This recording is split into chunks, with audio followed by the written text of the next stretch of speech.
Title: He found a door in his basement that wasn't there yesterday. If you ever wake up to find a new door in your house, don't open it. And before you scroll, like, subscribe, and remember, some doors were never meant to be found. It started with a noise. A low, hollow thump that woke Ethan Carver from a dead sleep. It was 3:12 a.m. The sound came again, deep and dull, echoing from beneath the floorboards. He sat up, the pale blue glow from his phone clock reflecting in his eyes. He lived alone, in a small 1950s Pennsylvania home he'd inherited from his grandfather. The basement had always been strange, unfinished, smelling of wet concrete and iron, but never frightening. Until that night. Ethan pulled on a hoodie and padded down the wooden steps barefoot. The air grew colder with every step. His breath came out in faint clouds. The bulb flickered when he pulled the chain, and that's when he saw it. A door.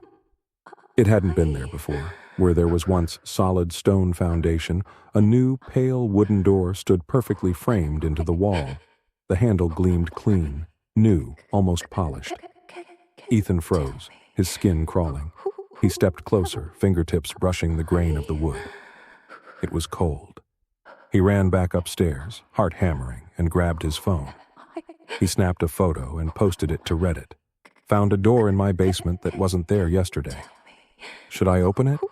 Within minutes, the post exploded. Hundreds of comments, half joking, half terrified. Don't open it, dude. Fake or not, this is how every horror movie starts. Check if the wood's wet. Maybe it's old foundation rot. Ethan laughed nervously at the screen, but his hand still trembled. By morning, the post had gone viral. He gained thousands of followers overnight. People demanded updates, theories flooding in hidden rooms, Cold War bunkers, even government tunnels. But one comment stood out. If it's new wood, it means someone put it there. And if they did, what's behind it might not be old. It might be waiting. That evening, curiosity won. He went back down with a flashlight and crowbar. The door had changed. It looked older now. The surface warped slightly, the handle tarnished.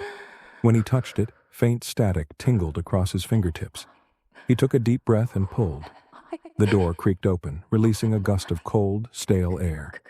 The beam of his flashlight fell onto rough brick a wall, sealed tight behind the doorway. No passage, no tunnel, just old stone and mortar. He laughed nervously. Guess that's it. He closed it, locking the latch, and went upstairs to post an update. Opened it. Just a bricked wall behind it.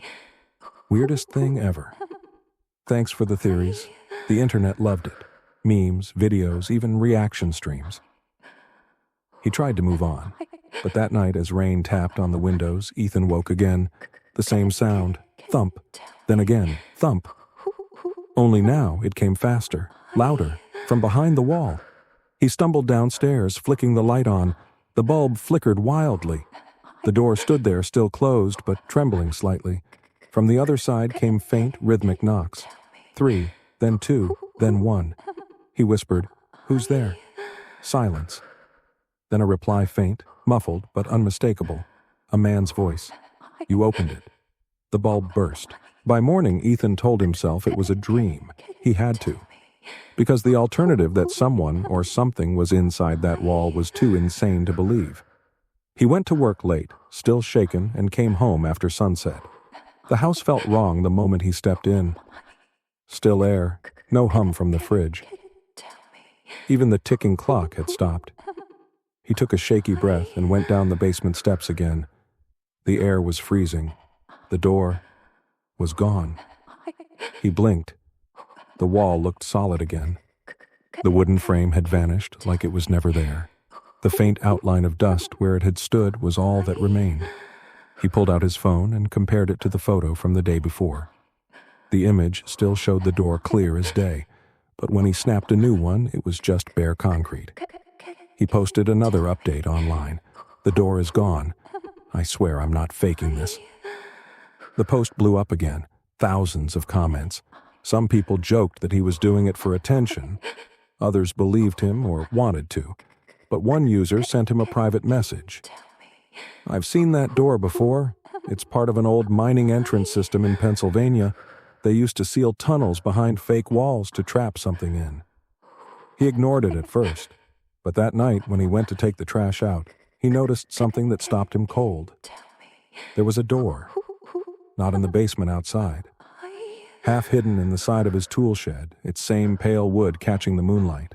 Ethan's blood ran cold. He walked toward it slowly, heart pounding. It wasn't there yesterday. It couldn't have been. When he got close enough, the smell hit him damp earth, rust, and something faintly sweet like rotting flowers. He backed away, shaking his head. No, not again. He locked himself inside the house and turned on every light. At 2:43 a.m., a ping woke him. His motion-activated basement camera, the one he'd set up after. The first incident had detected movement. He opened the feed on his phone. The image was static at first, grainy and flickering. But as it cleared, he saw at the door. It was back. Only this time it was open. The bricks behind it were gone, replaced by darkness so deep it swallowed the camera's light. And from that darkness, something moved. It wasn't a person, not exactly.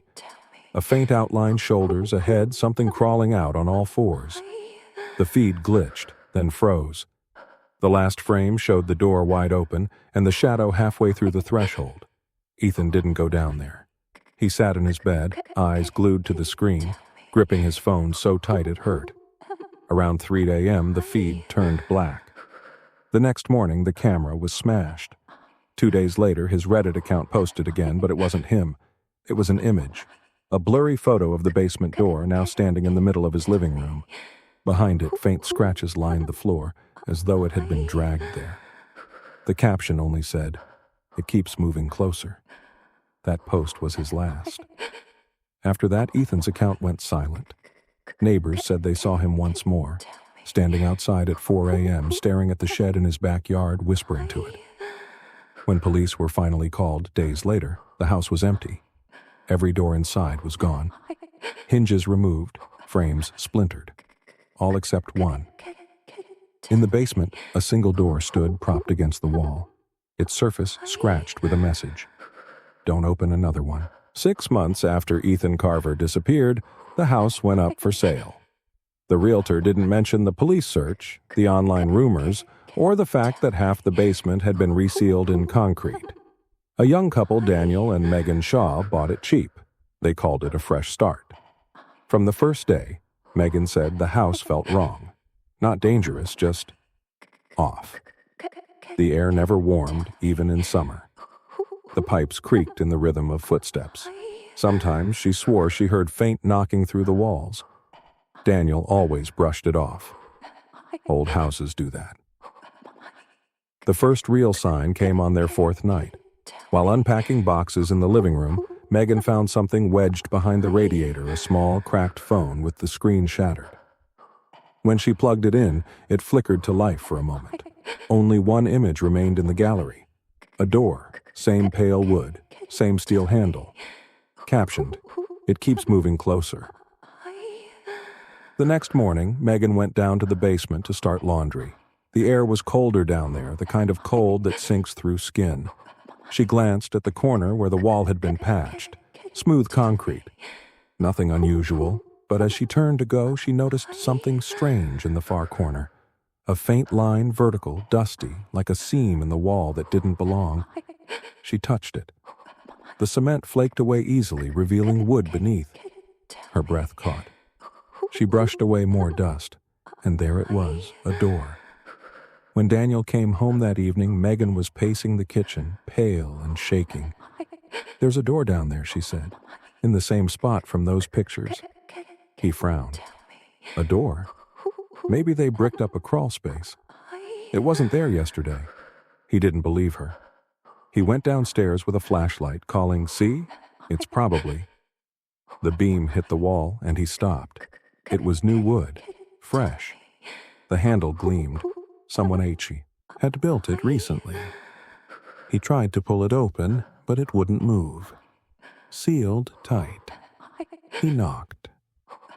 The sound came back, one knock for every one he gave. Then, on the last one, something knocked twice. Megan screamed. "Stop it!" He dropped the flashlight. It rolled across the floor, spinning until its light faced the wall again. The door was open. What happened next is pieced together from what the police found later. Neighbors heard a crash around midnight. The next morning, the Shaws' car was still in the driveway, both phones on the kitchen counter. The basement door was wide open. Inside, the walls were covered in handprints, small, large, and some so faint they seemed pressed from the inside of the concrete.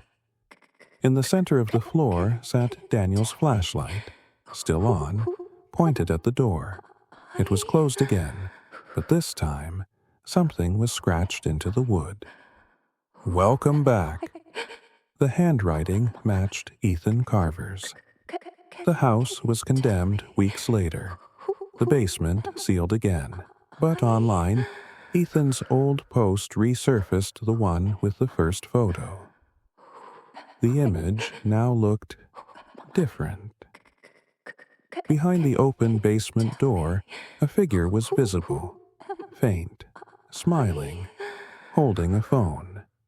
And the comments section filled with new posts. People saying they'd seen doors appear in their own homes.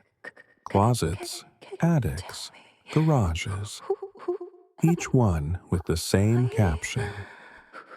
It wasn't there yesterday. If you thought this story was chilling, the next one will haunt you even more. Hit subscribe so you don't miss it.